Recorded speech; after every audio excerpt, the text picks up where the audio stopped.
નમસ્કાર દર્શક મિત્રો, આશા ન્યૂઝ ગુજરાતીમાં આપનું સ્વાગત છે।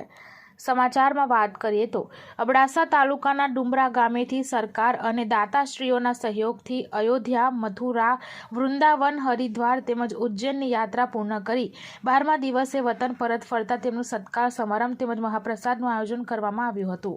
આ કાર્યક્રમમાં ઉપસ્થિત કચ્છ મોરબી સાંસદ વિનોદભાઈ ચાવડા, અબડાસા ભારતીય જનતા પાર્ટીના પ્રમુખ જયદીપસિંહ જાડેજા, જિલ્લા પંચાયતના સદસ્ય પરસોત્તમભાઈ મારવાડા, કારોબારી ચેરમેન જયુભા જાડેજા, ડુમરા ગામના માજી સરપંચ રાજેશશ્રીબેન ગઢવી, ભાનુશાલી સમાજના અગ્રણી શંભુરામ ભાનુશાલી, એડવોકેટ બટુકસિંહ જાડેજા, સરપંચ સંગઠન પ્રમુખ શ્રી પરેશસિંહ જાડેજા તેમજ મોટી સંખ્યામાં ભાઈઓ અને બહેનો ઉપસ્થિત રહ્યા હતા।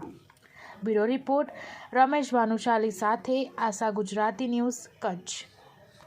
વિસ્તારમાંથી 80 કરતાં વધારે યાત્રિકો જ્યારે અયોધ્યાની અંદર દર્શન માટે ગયેલા, અલગ અલગ જગ્યાએ જે આપણી આસ્થા અને શ્રદ્ધાના પવિત્ર જે યાત્રા સ્થાનો છે, મંદિરો છે, એમના દર્શન કરવા માટે ગયેલા હતા। એટલું આજે સમસ્ત વિષ્ણુ સમાજ ડુમરા દ્વારા આજે એમનું સન્માન કરવામાં આવ્યું।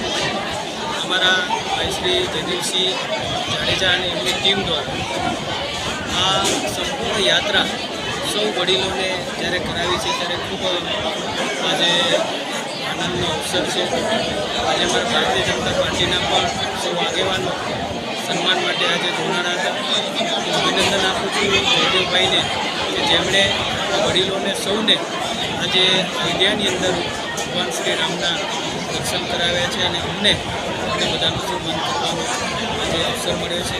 આપણા દેશના વડાપ્રધાન શ્રી નરેન્દ્ર મોદી સાહેબના વરદ હસ્તે જ્યારે અયોધ્યાની અંદર ભગવાન શ્રી રામ બિરાજમાન થયા, 500 વર્ષ પછી બિરાજમાન થયા, એ વાતનો આનંદ સમગ્ર દેશની અંદર હતો, સમગ્ર દુનિયાની અંદર હતો। અને આજે આપણે આ છેવાડાના તાલુકાના અનેક લોકો આજે જ્યારે દર્શન માટે ગયેલા હતા, એવા સૌ લોકોને અમે આજે ગામે આજે